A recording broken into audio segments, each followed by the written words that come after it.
I have a quick question to start off this week's show. Do you believe in miracles? Because I think most of Tennessee does now, and I think Georgia should too, considering they almost had a miracle going, but Tennessee was able to out-miracle Georgia this weekend. Who knows? We'll delve more into that, but this is Danielle Whaley for the Triple Play Podcast. Thank you for joining us this week. What a week it has been, and it's time to bring some new blood onto the show. Jonathan Johnson is making his debut on the Triple Play. Hello, Jonathan. Thanks, Danielle. It's nice to be here. Do you want to tell everyone a little bit about yourself? Yeah, I'm a freshman, journalism major here at the university. Just recently graduated from Pigeon Forge High School, same high school as Danielle, in Spear County. And I'm just happy to be here, excited to be here, excited to talk some football, the miracle between the hedges, and some MLB postseason baseball. Yeah, we'll talk about a lot of stuff today. It's basically the Pigeon Forge show. We should call this like the Pigeon Forge Power Play. I think that could be a good show title this week. Maybe we'll change it from Triple Play just over to Pigeon Forge Power Play. It should be a good one. But there's a lot to talk about. I know plays like this never happened at Pigeon Forge during our time there. I know for me most definitely, but we're both here at UT and great things are happening for Tennessee. Tennessee goes into Athens, a place where they haven't won since, I want to say 2004 or so, maybe 2006. And they come out with a win, and it has been an incredible few days, incredible 48 hours since. But Tennessee goes into Athens, and they win 34-31. If you haven't seen the play that ended that game, you must be living under a rock by this point. Jawan Jennings getting a pass 43 yards out from Josh Dobbs in the end zone. I don't think you could write up a play that perfect ever. It was incredible to watch. The Vols, like I said, they win 34-31. They were playing catch-up almost the entire day, not gaining a lead until late in the fourth when they went up 28-24. This makes the fourth come-from-behind win on the season for Tennessee and the first win in Athens since 2006. So I was almost right on that earlier with 2006. But this win also put the Vols at 5-0 on the season, 2-0 in the SEC, and the first 5-0 start since that also miraculous year of 1998, which a lot of people have been talking about recently.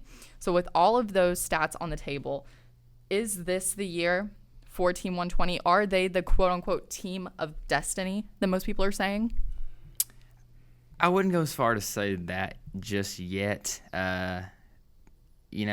We heard all weekend, but 2013 Auburn is something I've heard thrown around a lot about this team. And I just that team, Auburn, you could say that team maybe was a team of destiny because the plays that they got that season to get them to the championship game were incredible. I know many of you remember the miracle on the plains with the tip touchdown reception for Auburn. But I wouldn't go that far for Tennessee yet. Yes, they've got some breaks. They've had some amazing comebacks. But I think these next 2 weeks are going to tell us a lot about this team because the competition, it's been decent, pretty good so far, but it's going to rise to a whole new level these next 2 weeks. I agree. I mean, we're in the middle of the 4-game stand that most people were just saying was going to be completely dreadful. And so far for Tennessee, I mean, it has been a tough 2 weeks that they've had to face. And they're going to be going into what could be their toughest game of the season thus far. Going to Texas A&M, going to Kyle Field.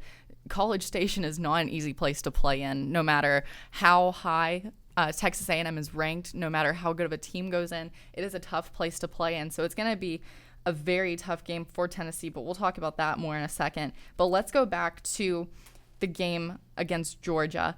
You know, people, like we just discussed, people are saying it's the team of destiny. It's too early to say that. I agree with you on that. I mean, there are too many factors that could play in. Has Tennessee gotten lucky the past couple of games? Sure. They've gotten lucky most of the season, but they've been able to capitalize when needed, and especially with injuries plaguing their team. So going into that final drive for Tennessee, did you think that the Vols had a chance, or had Georgia's touchdown right before that deflated your feelings with the game? You know, in years past, with the quote-unquote Vol curse that we've been dealing with, I would have told you that there was no chance. This team, yes, they've gotten lucky, but they have a will to win about them that is vastly different from past ball teams. Mm-hmm. So I never counted them out. I never did. I know if they had been given a shot, there was a chance. So you can say again that they got lucky with the penalty from Georgia to allow Dobbs a shot at the end zone, but something in the back of my head told me, wait. Yes, I was maybe angry. I'm sure the rest of All Nation was angry at Malik Foreman and the like for that touchdown given up to Georgia, but I wasn't ready to give up hope yet because there was something that told me, just wait a minute, and they proved that I was right. Definitely. I know for me, I was writing the recap for this game, so I'm sitting there watching, and once Georgia got that final touchdown, I'll be honest, I went ahead and put in the final score in the article saying, the injuries were too much for Tennessee. They would go on to lose 31-28. But there was also something in the back of my mind saying, maybe you shouldn't put this in just yet. But I went ahead and did it. And then whenever I saw the return that Barry brought back, and there was some good yardage, Tennessee was able to get into Georgia territory, which was crucial. But I want to say I had hope, but I wasn't going to put too much hope on the balls in this. Things just weren't going to be going their way. But as soon as I saw that ball halfway in the air, I started pressing the backspace because I just knew it was going to be a touchdown for Tennessee. And I don't think you could have, like I said, you couldn't have drawn up a more beautiful play than that. It was a beautiful ball that was thrown right to Jennings. It's just like the ball was supposed to land there. It's incredible. I've watched that play a billion times since it happened, and I still think maybe it was divine intervention. Who knows? Either way, it was a miracle. It was a miracle in Athens. There's a video been popping up on Twitter with the Jawan Jennings and the Angels kind of lifting him up to catch the ball, and I think honestly, it's maybe it's silly, maybe it's but I'm not convinced that it's not true because it needed almost divine intervention for that to happen. So it was just. Definitely. The next day, it's like everybody went to church the next day. Yeah. The church I was at, it was full. There were a bunch of people wearing orange. I'll be honest, I was wearing orange the next day. But, it's just, this is the kind of win I think Tennessee and Tennessee fans had been looking for. Beating Florida the week before, that was great. But going into Georgia where you haven't won since 2006, that's a brutal place to play in between the hedges. So I think Tennessee was able to really hold their own, get the win that they had been looking for, and now they just have to look ahead to Texas A&M, which is not going to be an easy game at all. And they still have injuries that they're going to be plagued with, just as they have the past couple of weeks. So the Vols were missing 4 starters on defense Saturday, including Cam Sutton, Jalen Reeves-Maben, and Darren Kirkland Jr., 3 key players to the Vols defense. So did those missing players worry you at all going into Georgia? The linebackers especially. And it showed the way Georgia was able to run the football. I think Cortez McDowell and Colton Jumper and others have done a respectable job in filling in for those two guys. But the talent level drop off between Kirkland and Reeves-Maben to those guys is immense. A lot more than it is in the secondary with Cam Sutton out. JRM, his leadership cannot be understated. But it's also not just his leadership; it's his ability. He's a dog in the middle of the field. We talked about Jawan Jennings being a dog. Reeves-Maben is, and he can't be replaced. And Kirkland, it's not easy for Kirkland to be replaced either. We saw a couple years ago with A.J. Johnson when he had to miss some games for some issues that he was dealing with. Right. The drop-off. And it's similar with Kirkland because Kirkland he's the quarterback of that defense with the position he's in. And it's hard to replace him. It is almost impossible. And it showed how hard and how much we missed them, the way Georgia was able to run the football on Saturday. And it's a concern going into College Station this weekend. It definitely is. But, also you brought up the way that Georgia, moved the ball. And with players like Nick Chubb and definitely Sony Michel, who has really just grown in the past year, you expect Georgia to move the ball. But, I think you hate to say it was good that Tennessee was able to contain Chubb like they did. But even, apart from the running game, even passing-wise, Jacob Eason looked great. You can't hold that against him. Michel had 91 yards on the ground for Georgia. So, Georgia was a tough opponent. They're always a tough opponent for Tennessee. You can't go past that. But for the defense, I'm still impressed with Colton Jumper. He had 11 tackles on the day, 6 solo tackles on Saturday. but he's one player that has really stepped up. A lot of people were really hard on him at the beginning of the season. They weren't liking the way he had been playing, but he has really stepped up and shown that he can be a leader. Todd Kelly Jr. was big in the game as well with 6 solo tackles, 10 total as well. But, you just look at a player like Derek Barnett, and it's hard to not be impressed by him. He's just so good, and he shows that he can also step up whenever players are out. And I think that's what Tennessee needs on defense, because they're going to be facing some really tough offensive teams coming up. But if we had to pick offensive and defensive players of the game against Georgia, who would you pick in this? You just can't, on offense, you just can't go away from Josh Dobbs. You can't do it, because he means so much to this offense. He's the equalizer. Right. Tennessee has caught up to these other SEC teams in talent, and I would say that the Tennessee and Georgia teams were pretty much equal talent-wise on Saturday. Josh Dobbs is the equalizer. Simple as that. Yeah. His ability to run the football, his ability to throw the football, his improved ability to throw the football has taken this offense to a new level.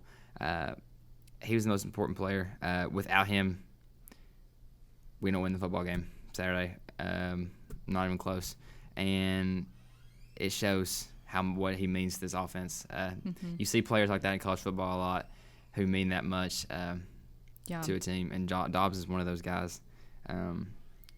He's maybe not a level of Lamar Jackson or Deshaun Watson, but he's pretty darn close in what he means to his team.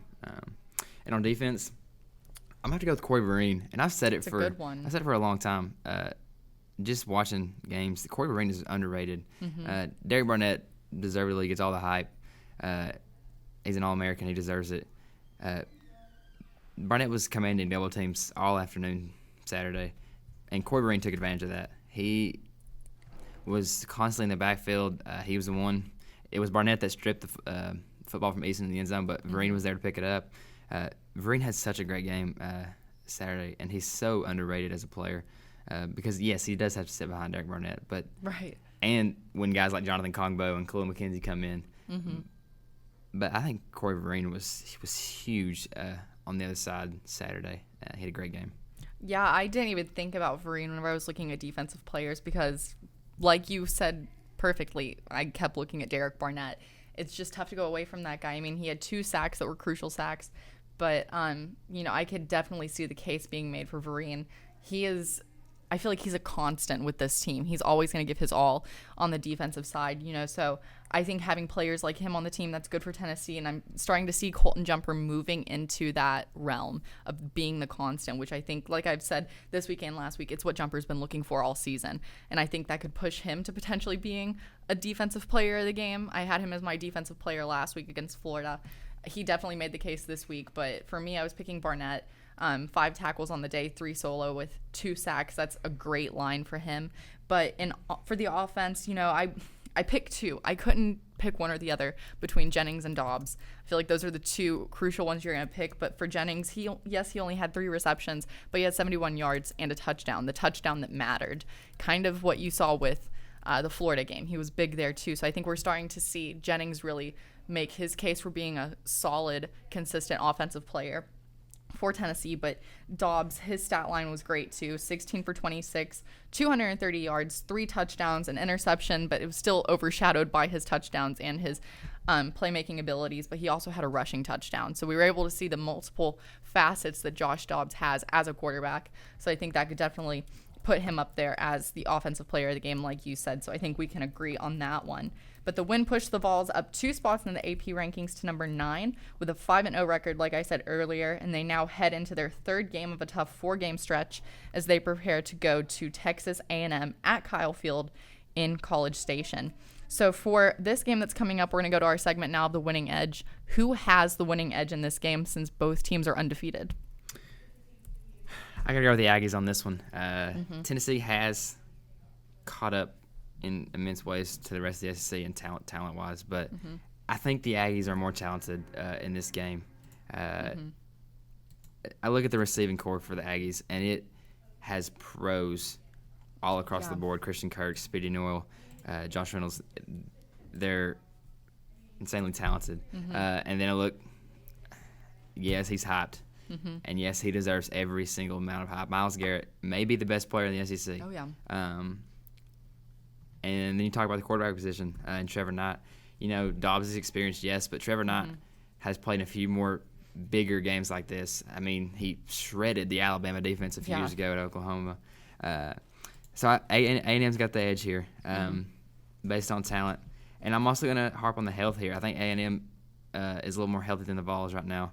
The Vols are missing some key pieces. And A&M, yes, Myles Garrett didn't play against South Carolina last week. Maybe it was just precautionary. Yeah. I don't know. But A&M's more healthy than the Vols. And it gives them an edge over them, especially on offense with if Kirkland and Reeves-Maybin can't play. But I've got the Aggies on this one. I agree. I hate to go against Tennessee in this kind of matchup where it's a very crucial game for the season ahead. But it's tough to pick against the Aggies on this one. Everything's in their favor. I mean, you are going to College Station. College Game Day is going to be there. It's just the hype is all around Texas A&M right now. And a lot of people would say the hype is around Tennessee because this is a start for Tennessee that hasn't been seen since '98. But you mentioned it perfectly. Trevor Knight, good night. He is great. He's just he has 7 touchdowns. He's outmatched by Dobbs. Dobbs has 13 touchdowns on the season. But Knight is just so versatile, I think. And he has a lot of healthy players around him. Like you said, the health is definitely crucial for Tennessee going into this. But, I'd have to say the Aggies have the winning edge. There's too many things going in their favor. It's going to be a tough way. It's going to be a tough game for Tennessee. It's going to be tough for them to come away with a win. So I definitely think A&M has the winning advantage. They have the winning edge being at home and just being the overall healthier team in the battle. And, they're better than Tennessee. That's the only way to look at it. They're just a very, very good team. But that game is going to be at 3:30 on CBS this Saturday. College Game Day will be there too. This is the third Tennessee game that College Game Day has covered. A lot of people are going crazy about that. So we'll see what happens on Saturday in College Station. So there are 6 SEC teams that are in the AP rankings this week, with Georgia falling out from number 25 after their loss to the Vols. But the 6 teams that are in the rankings are Alabama at number 1, Texas A&M at number 8, Tennessee at number 9, Ole Miss at 14, Arkansas 16, and Florida at 18. So top 20 right now for the SEC. That's pretty impressive. So besides the miracle in Athens, which SEC game stood out to you this weekend? I'm going to have to go LSU, Missouri. It was going to be interesting to see how this team responded after the firing of Les Miles. Mm-hmm. And there's something about Ed Orgeron, the way he can rally a team as the interim head coach. But I think I watched Missouri and Georgia, and Missouri looked like a decent team to me a couple weeks ago. LSU throttled them Saturday night. I'm pretty sure it was a shutout in Death Valley, but LSU absolutely destroyed them. And it's going to be interesting because if this LSU team can win out the rest of the season, they're playing for an SEC championship. So it may be too much to say they'll do that, but this team is going to have the opportunity to play spoiler in a lot of games, whether it's against Alabama, teams like a team like Florida who still has a chance in the East. Right. This team's going to be interesting to watch, and it's so funny to watch Ed Orgeron. Yeah. Because he always gets the best out of a team after a head coach has been fired, and I think he's going to continue to get the best out of LSU because there's no doubt that they're talented. Sure. Yeah, I think LSU is they're pretty much the dark horse right now, but I mean, you're kind of used to saying that with LSU. But Ed Orgeron, he is a great coach. He's one that you just can't look away from. He's doing a lot with this team. But for me, I would say that my game that stood out was Vanderbilt versus Florida, with Florida only getting by 13-6. They should not have struggled like that against Vanderbilt. Yes, it was played at Vanderbilt, but Florida basically had a home field advantage. They had most of their fans in the stands during that game, but they've had a strong track record against Vanderbilt in the past years. It should have been a solid game for Florida heading into LSU next week, which we just talked about. But the Gators struggled, so maybe they're still feeling a little sluggish after losing to Tennessee last week. Who knows? But it's definitely not the performance you look to see Florida having against a team like Vanderbilt, and especially heading into such a crucial week with LSU. So looking at the SEC standings, there are still undefeated teams sitting at the top of both the East and the West. Tennessee is in the driver's seat with the East, and Bama and A&M are at the top in the West. So I brought up this question last week. I'm going to keep it this week because I think it's still pretty important, especially with two of these teams taking on each other this weekend. But which teams stay undefeated? Well, one of them's got to go in the matchup between A&M and the Vols, and I think that as much as it pains me to say it, I think that's going to be the Vols. But I think Alabama will be tested against Arkansas Saturday. But I think they'll stay undefeated. I think in a couple of weeks, I think you'll see an Alabama Texas A&M undefeated matchup. I really do. So that's Tennessee's. Unfortunately, will be taken out of the rankings of undefeateds this week. Yeah, I keep looking at that Alabama-Arkansas game, and for Arkansas's, I don't want to say it's their only saving grace, but it is a major saving grace. It's at Arkansas. So, Alabama's a strong team, whether they're on the road or at home, but the last road game they had was at Ole Miss, and they barely got by 48-43. So could Arkansas beat them? Maybe. It would be a miracle for Arkansas, that's for sure. But, like you said, I think Tennessee is going to be the one that comes out not undefeated this week. Could that change things up in the East? Maybe. But it's just that West supremacy that we've seen so often. I just don't know if that's going to go away anytime soon. So for the quick take this week, we named the SEC ranked teams that are still left. So for the quick take, which ranked SEC team has the biggest chance of losing this week? I'm going to go with Florida playing LSU. It goes back to talking about how LSU could play the role of spoiler this year. Florida, the way Tennessee's schedule works out with these next 2 weeks, Tennessee could have 2 losses after this week. So Florida could definitely take advantage of that. But I think LSU could play the role of spoiler for the Gators this week. Florida, they may get Luke Del Rio back. Not for sure yet. But I just like you said with their game against Vandy, I didn't see much from that team this past week, and LSU showed what they're capable of. So I think Florida is the biggest team to watch for to maybe take a loss this week. I also picked Florida. Everything is just going for LSU right now. Sure, the game's gonna be played in the Swamp, but we've known with LSU they can go on the road and it just doesn't affect them.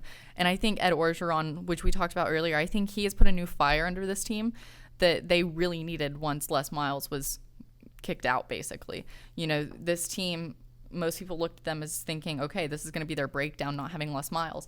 But Ed Orgeron, he can face adversity like it's nothing. So I think he could really push LSU to beat Florida at home. Florida was at number 23 last week, and they moved up to number 18 despite struggling against Vanderbilt like they did.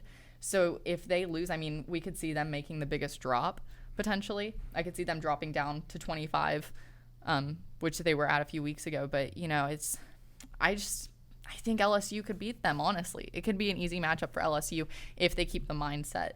And they know that they're playing against a Florida team that's struggling. And if they don't have Luke Del Rio back either, that's going to be a crucial miss for Florida. So we'll see what happens with the ranked teams this week. There's only 6. Could there be just 5 next week? Who knows? I don't really see any of them really falling out. If Tennessee loses to Texas A&M with them being side by side in the rankings, Tennessee would just drop down probably to 14. That's what I was predicting last night. But, it could be either way for whoever wins or loses that game. So we'll see what happens with the ranked teams in the SEC this week. But speaking of undefeated teams, let's go over to the NFL really quick. There are just 3 undefeated teams left in the league. And I think these are some teams you wouldn't really think of as being undefeated if you looked at teams at the beginning of the season. The 3 that are left are the Denver Broncos, the Minnesota Vikings, and the Philadelphia Eagles. That is quite the surprise. If you were keeping up with football this weekend, the Patriots lost. That's their first loss on the season just before Tom Brady came back. He was reinstated as of midnight this morning. So we could see the Patriots make a surge and try to only have 1 loss on their record. But which of these 3 that are left with the undefeated records do you see staying undefeated the longest?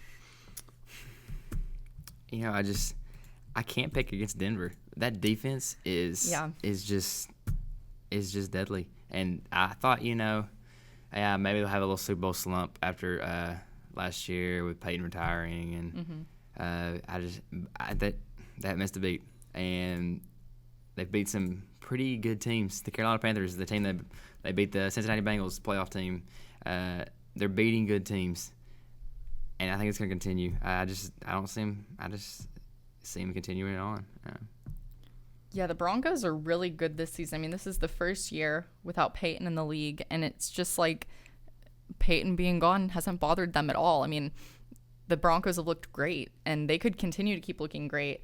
For me, though, I'm going to go with the Eagles, which I know seems like a pretty crazy pick, but Carson Wentz has been amazing so far. This is a stellar year, and he's only a rookie. That still just boggles my mind. But, last week, the Eagles looked great against Pittsburgh. That's usually an easy game for Pittsburgh to go in and win.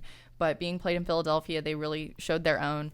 The Eagles were able to contain a Pittsburgh defense that has been known for being strong over the years, but this season they've been struggling a lot, and the Pittsburgh offense struggled completely against Philadelphia. So I just think a lot of things are going the right way for Philadelphia right now. They could stay undefeated the longest. I think they will, but I was going back and forth between the Broncos and Eagles. It's tough to pick against the Broncos, but I don't know. This Eagles team's just really surprising. It's kind of funny because these three teams are undefeated. When you look at the football, everybody looks at the quarterback initially as the most important position. You got guys like Trevor Siemian. You got a backup in Minnesota, in Sam Bradford, who was not well loved in Philadelphia or St. Louis, and then you got a rookie for the Eagles. So it's interesting to see that these three undefeated teams have quarterback play that is not. It's not Peyton Manning. It's not Cam Newton. It's not, but the teams around these guys are helping them out, and I think it's made a huge difference. The Broncos defense, the Minnesota defense has really stepped up so far this year. Guys like Knoxville Catholic grad Harrison Smith, and it's just interesting. But the Eagles, you're right, have to me they've come out of nowhere. I didn't expect it. I expected Carson Wentz to be good eventually, after watching him a little bit in college at North Dakota State. But I didn't expect this from that team, and that's been the big surprise team for me this year is definitely the Eagles.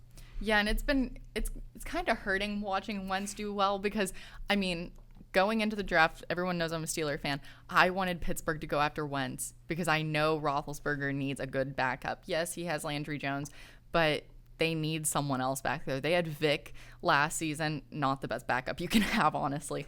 But I thought Wentz would have been good blood because he reminds me a lot of Roethlisberger, honestly. And so watching the Eagles play against the Steelers, he just looked so much better than Roethlisberger. And that's like tough to say no matter if you're a Pittsburgh fan or not. I heard other fans talking about it. I heard a Patriots fan say that last week, and he said, I never talk great about Ben Roethlisberger, but he's one of the best quarterbacks in the league, and Wentz was able to outplay him, which is just surprising. But, yeah, you definitely said it. They are the surprise team. I never thought they would be doing this well. And they're getting ready to go against a team that's 1-3. So things are just looking in Philadelphia's favor going into the next week. But for the games that happened this past weekend, which team or game stood out to you the most? What's wrong with the Carolina Panthers is all I got to ask. Cam Newton left in the fourth quarter with an injury if you didn't watch. But he was in the game. While he was in the game, they were down 34-10 to the Atlanta Falcons. This makes them 1-3, I believe.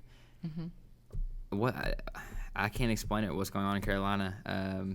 Maybe the loss in the Super Bowl has affected them more than they're letting on. But it's just this team is vastly different from the team that we saw only lose 2 games last year and make it all to the Super Bowl.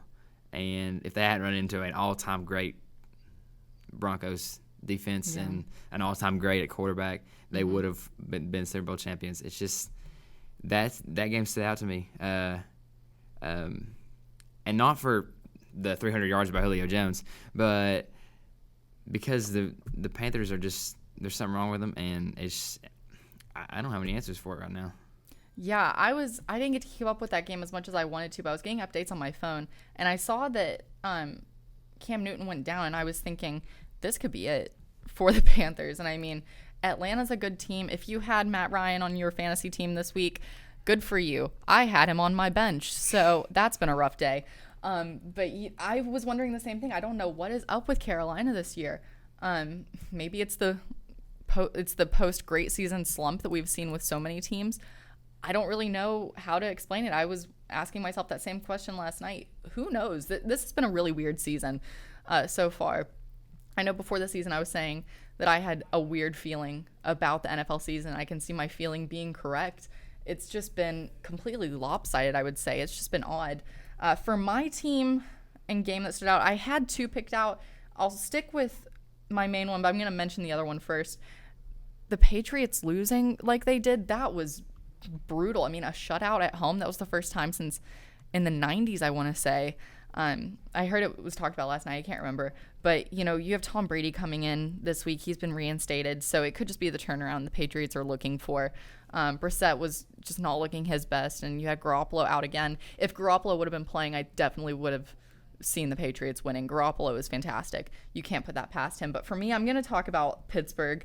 I know that seems like a surprise, but this was the turnaround that they needed after getting completely demolished by Philadelphia last week. And Ben Roethlisberger, I just want to commend him. Also on my fantasy team, also riding the bench. Not a good day for my fantasy teams, but he was 22 for 27, 300 yards with 5 touchdowns. Yes, he was sacked twice. But that stat line is fantastic. His QB rating, 98%. That's almost unheard of. That's basically a perfect game for him. Everything just looked good for Pittsburgh. Defense looked great, even with key players like Ryan Shazier out. And you're seeing players step up. Antonio Brown looked wonderful, per usual, with 2 touchdowns. But Jesse James, I just want to point him out really quick at the tight end position with Heath Miller retiring this past season. I was worried about the tight end position for Pittsburgh, but I just want to commend Jesse James for being the player that he is. He only had 2 receptions for 15 yards, but he had a touchdown, and I think that's big for him heading into the rest of the season. Most people were looking for him to make a splash coming into the season now that he was finally in the spotlight since Miller retired. So I just want to commend him for really starting to make a splash. I think that's good for him. And yes, the game was played in the rain, so everybody was making a splash, but I'm happy for him, and I just think this Pittsburgh team, that's the team that most people should be seeing from Pittsburgh. I like the Raiders, too. Yeah. Going into Baltimore to face an undefeated Ravens team. This Raiders team is one to watch for, and I know they were kind of a trendy pick to start the season, promising young quarterback in David Carr, and, you know, I would watch them a little bit. They took it to my Tennessee Titans last week. Not everybody takes it to my Tennessee Titans. Not a surprise there. Yeah. But I would watch out for Oakland. They're going to be a dark horse. You know, they're kind of sitting behind Denver in that division. Yeah. But I would just watch for them this season because it was an impressive win going into Baltimore to beat the undefeated Ravens. Yeah, and I was looking for the Raiders to lose that game, honestly. So, I mean, them winning by 1 was big. And they're 3-1 right now. They're second in the AFC West, like you said. So I would agree with you. They are definitely a team to watch for. Their only loss is to the Falcons, but I mean, that's no real surprise. The Falcons are great. But I definitely agree. The Raiders could definitely be a team to watch out for. This is, like I said, this has just been a weird season so far for the NFL, and we aren't even halfway through. So it's going to be fun to keep watching that. But let's go ahead and talk about the MLB to finish off the show. The playoffs start tomorrow. It is October. So many people are happy. And speaking of weird, this is a weird postseason for the MLB. A lot of teams are in here that you're not used to seeing, and there could be some favorites that most people aren't really used to seeing as well. But the wild cards start tomorrow. They start Tuesday with the American League wild card game between Baltimore and Toronto. That's going to be a very fun game to watch. But the other wild card for the National League is also going to be very fun. This is a race that has been going on for almost a month. It has been just neck and neck between 3 teams, but it ended up being the Giants and the Mets winning out in the wild card for the National League. They will be playing Wednesday night. And so the wild card teams, they're going to be getting ready to face some tough competition heading into the divisional rounds. I think this divisional round, both for the ALDS and the NLDS. It's going to be really interesting. But let's make our wild card picks now. Who do you see winning for the AL and NL? So in the NL, I got the Mets in the NL. I don't know. People say that if it's an even year, it's the year for the Giants. But it seems like that. But yeah. I just got the Mets. I think with the experience factor of going to the World Series last year and coming up just short, I think I'll go with the Mets right there. They've done well late this season. And the AL, I've got the Orioles because they've just baseball. I mean, I'm a Braves fan. It's been hard to watch sometimes this season with how bad we've been. But I've picked it up last couple of weeks here, and the Orioles have really impressed me these last 2 weeks of the season. And I'm going to go with them over the Blue Jays. I know the Blue Jays are the trendy pick because they have the big guns like Donaldson and Bautista and Tulowitzki. But I'm going to go with the Orioles. Yeah, for me on the NL, I'm definitely picking the Mets. It is funny thinking about the odd and even years. I was thinking about that last night once I saw more teams getting their spots in the playoffs, but I don't really believe that hype.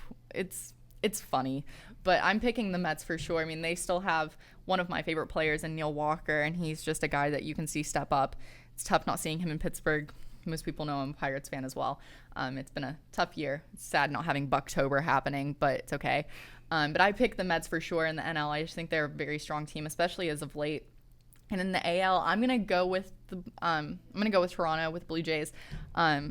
You said it; they have so many big bats on their team right now.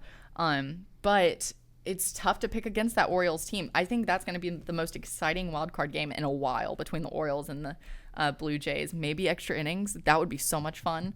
But I don't know. But we'll go ahead and make some picks for the rest of the World Series. So the winner of Toronto and Baltimore, they're going to be playing against the Texas Rangers, the number 1 seed in the AL. And over on the NL side, the winner of the Mets and Giants will take on the Chicago Cubs. You heard right. The Cubs clinched so far long ago. They're the favorite right now. I think a lot of people would pick them as the favorite. But who do you see going to the World Series, and who do you see winning it? In the AL, I'm gonna go with the Red Sox. I think there's all this year for them has been about David Ortiz. It's all been about David Ortiz. But now, when it gets down to it, they're a good team with good players, with a good pitching staff, and I think they're gonna get over the hump with the Indians. And I think they're going to defeat the Orioles in the AL Championship Series. I think the Orioles are going to get the Rangers in the ALDS. But I like the Red Sox on the AL side. And I just can't go against the Cubs. They've been the best team in baseball this year, all year long, pretty much. And like you said, they clinched so early. And just with that pitching staff that they've assembled and that team around them, I can't go against them. I think they'll get I think they'll get there. I think over the Mets, actually. I like the Mets. Yeah. But I've got the Cubs over the Red Sox in 6 to finally break the curse. Finally doing it. To end the misery for the Cubs fans that has been a long time coming for many, many of those fans. I don't know if it's because you're a smart guy or it's because of the Pigeon Forge connection, but you literally have the exact same outcome. That is ridiculous. I can't pick against the Red Sox. I mean, I grew up watching the Yankees a lot, but Ortiz he's the best. He's as great as you can get. And this is his year, I think. But I see them taking on the Cubs. Cubs have been another one of my teams that I've watched since I was little. It's hard to just not love the Cubs, honestly. They have so many young guns on their team right now between Chris Bryant, you got Rizzo out there. It's also Ross's final season, so I mean they've been playing for him as well. So both teams have crucial guys that they're playing for, that they're looking to do big things for this season. So yeah, I'm gonna pick the Cubs as well. I would love to see it go to 7 games. I think that would be so much fun, just so we can get some extra games out of David Ortiz, because I'm gonna miss seeing him in the league. But yeah, I'm gonna go with the Cubs. I think the Cubs will win it all. The streak will be over. It's going to be a beautiful time. It'll be a great party for Chicago and just for baseball fans in general. I know a lot of people, they really rag on the Cubs a lot, but this is a team that you want to see win it. No matter who you root for, you want the Cubs to do well. It'll be, you talk about parties for major sports championships this year. If the Cleveland Cavaliers and the Chicago Cubs can end the droughts for both those cities in the same year, you talk about the party Cleveland had. We'll see if Chicago can beat that, but it'll be. I've seen parties that the Blackhawks have thrown for Stanley Cups, and I'm sure the Cubs post-game parade will be something to behold.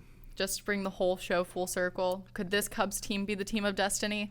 If they win it all, if the Cavs could win it, and if the Cubs win it, could Tennessee win the national championship? I don't know. You might have a point there. You might be on to something. We're going to let that be to be continued until the rest of the season. If the Cubs win it, you can say you heard it here first. Cubs winning could lead to the Vols winning. Who knows? It could be a fun storyline. But we'll leave you with that this week on the Triple Play here for the Tennessee Journalist. For Jonathan Johnson, I'm Danielle Whaley. Thank you for joining us. We'll see you next week.